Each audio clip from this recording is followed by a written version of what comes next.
Hello everyone, welcome back to my YouTube channel. ನಾನು ಇನ್ನೂ ಒಂದು ರೆಸಿಪಿ ಜೊತೆಗೆ ಮತ್ತೆ ಬಂದಿದ್ದೀನಿ. ಇವತ್ತು ನಾನು ಸ್ಟ್ರೀಟ್ ಸ್ಟೈಲ್ ಗೋಬಿ ಮಾಡ್ತಾಯಿದ್ದೀನಿ. ತುಂಬಾ ಚೆನ್ನಾಗಿರುತ್ತೆ, ನೀವು ಕೂಡ ಒಂದ್ಸರಿ ಟ್ರೈ ಮಾಡಿ.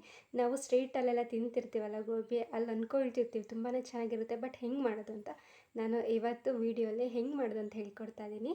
ನೀವು ಕೂಡ ಈ ವಿಡಿಯೋನ ಪೂರ್ತಿಯಾಗಿ ನೋಡಿ. ಈ ರೆಸಿಪಿ ಕೂಡ ನಿಮಗೂ ಕೂಡ ಇಷ್ಟ ಆಗುತ್ತೆ, ನೀವು ಕೂಡ ಒಂದ್ಸಲಿ ಟ್ರೈ ಮಾಡಿ. ಇವಾಗ ಗೋಬಿ ಮಾಡ್ಕೊಳ್ಳೋದಕ್ಕೆ ಏನೆಲ್ಲ ಬೇಕು ಎಲ್ಲನೂ ರೆಡಿ ಮಾಡಿ ಇಟ್ಕೊಂಡಿದ್ದೀನಿ. ಇನ್ನೂ ಗೋಬಿ ಮಾಡೋದು ಮಾತ್ರ ಬಾಕಿ ಇದೆ.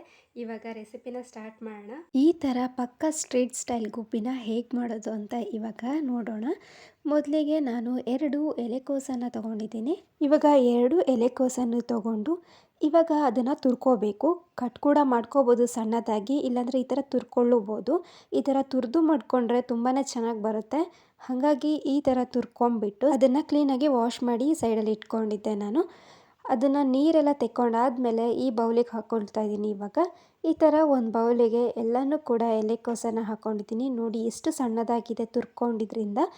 ಕಟ್ ಮಾಡಿಕೊಂಡ್ರೆ ಇಷ್ಟು ಸಣ್ಣ ಬರೋದಿಲ್ಲ, ಹಾಗಾಗಿ ಈ ಥರ ತುರ್ಕೊಂಡ್ರೆ ಚೆನ್ನಾಗಾಗುತ್ತೆ. ಇವಾಗ ಅದಕ್ಕೆ ನಾನು 5 ಸ್ಪೂನಷ್ಟು ಮೈದಾ ಹಾಕ್ಕೊಂಡಿದ್ದೀನಿ. ಅದೇ ಸ್ಪೂನಲ್ಲಿ 5 ಸ್ಪೂನ್ ಹಾಕ್ಕೊಂಡಿದ್ದೀನಿ ಮೈದಾ. ಹಾಗೆಯೇ 2 ಸ್ಪೂನ್ ಆಗೋಷ್ಟು ಕಾರ್ನ್ಫ್ಲೋರ್ ಹಾಕ್ಕೊಂಡಿದ್ದೀನಿ ನಾನು. ಇವಾಗ ಅದೆರಡನ್ನೂ ಕೂಡ ಹಾಕ್ಕೊಂಡಾದಮೇಲೆ ಈಗ ರುಚಿಗೆ ಎಷ್ಟು ಬೇಕೋ ಅಷ್ಟು ಉಪ್ಪನ್ನು ಕೂಡ ಹಾಕ್ಕೊಳ್ತಾ ಇದ್ದೀನಿ. ನೋಡಿ ಹಾಕ್ಕೊಳ್ಳಿ, ಸ್ವಲ್ಪ ಉಪ್ಪನ್ನು ಹಾಕ್ಕೊಳ್ತಾ ಇದ್ದೀನಿ. ಇವಾಗ ಅದಕ್ಕೆ ಚಿಲ್ಲಿ ಪೌಡರ್ ಹಾಕ್ಕೊಂಡಿದ್ದೀನಿ. ಅರ್ಧ ಸ್ಪೂನ್ ಆಗೋಷ್ಟು ಖಾರದ ಪುಡಿನ ಹಾಕ್ಕೊಂಡು 1 ಸ್ಪೂನ್ ಆಗೋಷ್ಟು ಶುಂಠಿ ಬೆಳ್ಳುಳ್ಳಿ ಪೇಸ್ಟ್ನ ಹಾಕ್ಕೊಂಡ್ಬಿಟ್ಟು ಕ್ಲೀನಾಗಿ ಮಿಕ್ಸ್ ಮಾಡ್ಕೋಬೇಕು. ಇದಕ್ಕೆ ನೀರು ಹಾಕ್ಕೋಬಾರ್ದು ಇವಾಗ, ಹಾಗೆಯೇ ನಾವು ಕ್ಲೀನಾಗಿ ಕಲಿಸ್ಕೋಬೇಕಾಗುತ್ತೆ. ಚೂರು ಕೂಡ ನೀರು ಹಾಕೋದೇ ಬೇಡ, ಇದೇ ಥರ ಆಗಬೇಕು ಗಟ್ಟಿಯಾಗಿ. ಹಾಗಾಗಿ ನೀರು ಕೂಡ ಹಾಕಬಾರ್ದು.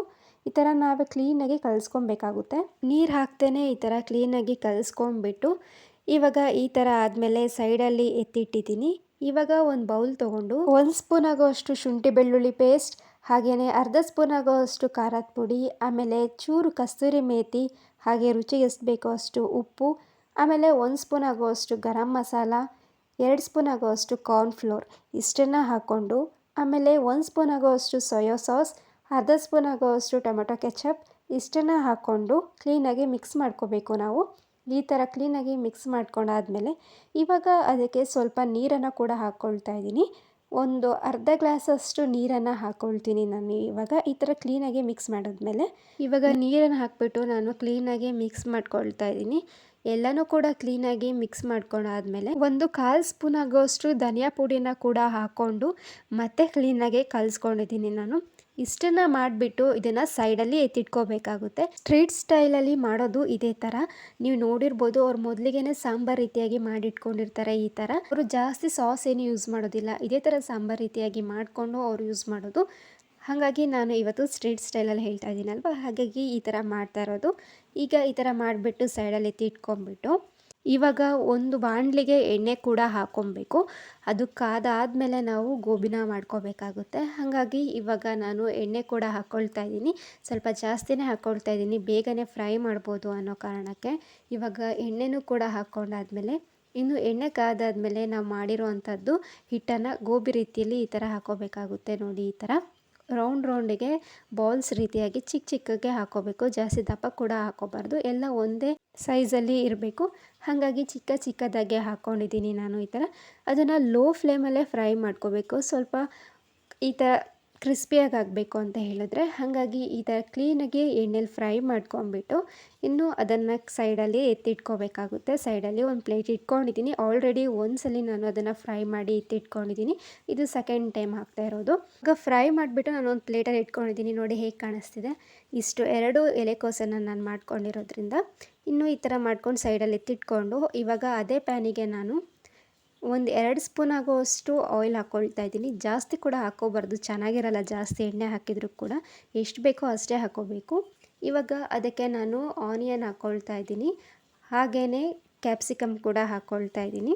ಆನಿಯನ್, ಕ್ಯಾಪ್ಸಿಕಮ್ ಹಾಗೆಯೇ ಕರಿಬೇವಿನ ಸೊಪ್ಪು ಇಷ್ಟನ್ನು ಹಾಕ್ಕೊಬೇಕು. ಒಟ್ಟಿಗೆ ಹಾಕ್ಕೊಳ್ತಾ ಇದ್ದೀನಿ ನಾನು. ಇಷ್ಟನ್ನು ಹಾಕ್ಕೊಬಿಟ್ಟು ಇವಾಗ ಅದನ್ನು ಫ್ರೈ ಮಾಡ್ಕೋಬೇಕು. ಜಾಸ್ತಿ ಕೂಡ ಅದು ಫ್ರೈ ಮಾಡ್ಕೊಳ್ಳೋ ಅವಶ್ಯಕತೆ ಇಲ್ಲ. ಸ್ವಲ್ಪ ಒಂದು 1/4 ಅಂಶ ಅದನ್ನು ನಾವು ಫ್ರೈ ಮಾಡ್ಕೋಬೇಕು ಅಷ್ಟೇ. ಇವಾಗ ಸ್ವಲ್ಪ ಹೊತ್ತು ನಾನು ಹೀಗೆ ಫ್ರೈ ಮಾಡಾದಮೇಲೆ ಅದಕ್ಕೆ ಸ್ವಲ್ಪ ಉಪ್ಪು ಹಾಕ್ಕೊಳ್ತಾ ಇದ್ದೀನಿ.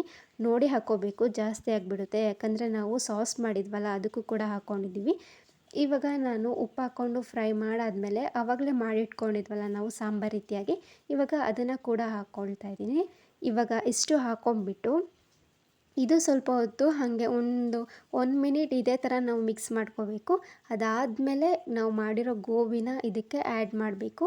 ಈ ಥರ ಆ್ಯಡ್ ಮಾಡಾದಮೇಲೆ ಕ್ಲೀನಾಗಿ ಮಿಕ್ಸ್ ಮಾಡ್ಕೋಬೇಕಾಗುತ್ತೆ. ಹೈ ಫ್ಲೇಮಲ್ಲಿ ಇಡಬಾರ್ದು, ಲೋ ಫ್ಲೇಮಲ್ಲೇ ಮಾಡ್ಕೋಬೇಕು. ಈ ಥರ ಕ್ಲೀನಾಗಿ ಮಿಕ್ಸ್ ಮಾಡಾದಮೇಲೆ ಲಾಸ್ಟಿಗೆ ಸ್ವಲ್ಪ ಕೊತ್ತಂಬರಿ ಸೊಪ್ಪನ್ನು ಹಾಕ್ತಾಯಿದ್ದೀನಿ ನಾನು. ಇವಾಗ ಕೊತ್ತಂಬರಿ ಸೊಪ್ಪು ಹಾಕಿದ್ಮೇಲೂ ಕ್ಲೀನಾಗಿ ಒಂದ್ಸಲ ಮಿಕ್ಸ್ ಮಾಡಿದ್ರೆ ಗೋಬಿ ರೆಡಿನೇ ಆಗಿಬಿಟ್ಟಿರುತ್ತೆ. ಇನ್ನು ಸರ್ವಿಂಗ್ ಮಾಡೋದಷ್ಟೇ ಬಾಕಿ. ಈ ಥರ ಸರ್ವ್ ಮಾಡಿಬಿಟ್ಟು ಅದ್ರ ಮೇಲೆ ಸ್ವಲ್ಪ ಕೊತ್ತಂಬರಿ ಸೊಪ್ಪನ್ನು ಕೂಡ ಹಾಕ್ಕೊಂಡಿದ್ದೀನಿ ನಾನು, ಕಟ್ ಮಾಡಿರೋ ಕೊತ್ತಂಬರಿ ಸೊಪ್ಪನ್ನು. ಯಾಕಂದರೆ ಗಾರ್ನಿಷಿಗೆ ತುಂಬ ಚೆನ್ನಾಗಿ ಕಾಣುತ್ತೆ ಮೇಲೆ ಈ ಥರ ಹಾಕ್ಕೊಂಡ್ರೆ. ಹಾಗೆಯೇ ಮೇಲೆ ಸ್ವಲ್ಪ ಕಟ್ ಮಾಡಿರೋ ಆನಿಯನ್ನ ಕೂಡ ಹಾಕ್ಕೊಂಡಿದ್ದೀನಿ. ಇಷ್ಟು ಮಾಡಿದ್ರೆ ಗೋಬಿ ರೆಡಿನೇ ಆಗೋಗುತ್ತೆ. ಇದು ಪಕ್ಕಾ ಸ್ಟ್ರೀಟ್ ಸ್ಟೈಲ್ ಗೋಬಿ, ತುಂಬಾ ಟೇಸ್ಟಿಯಾಗಿ ಕೂಡ ಆಗುತ್ತೆ. ನೀವು ಕೂಡ ಒಂದ್ಸಲ ಟ್ರೈ ಮಾಡಿ, ಈ ಥರ ಮಾಡಿಲ್ಲ ಅಂತ ಹೇಳಿದ್ರೆ. ಎಲ್ಲರೂ ನಾರ್ಮಲಾಗಿ ಗೋಬಿ ಮಾಡ್ತಾರೆ, ಬಟ್ ಈ ರೀತಿ ಮಾಡೋದು ಸ್ಟ್ರೀಟ್ ಸ್ಟೈಲಲ್ಲಿ ಮಾತ್ರ.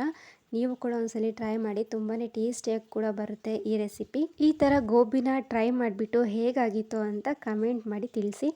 ನಿಮಗೆ ಈ ರೆಸಿಪಿ ಇಷ್ಟ ಆಗಿದೆ ಅಂತ ಅಂದ್ಕೊಳ್ತೀನಿ. ನೀವು ಕೂಡ ಒಂದ್ಸರಿ ಟ್ರೈ ಮಾಡಿ ನನಗೆ ಕಮೆಂಟಲ್ಲಿ ತಿಳಿಸಿ ಹೆಂಗಾಗಿತ್ತು ಅಂತ. ನಿಜವಾಗ್ಲೂ ಈ ರೆಸಿಪಿ ತುಂಬಾ ಚೆನ್ನಾಗಿರುತ್ತೆ. ಇನ್ನು ನೆಕ್ಸ್ಟ್ ವ್ಲಾಗಲ್ಲಿ ಸಿಗೋಣ. Thank you for watching.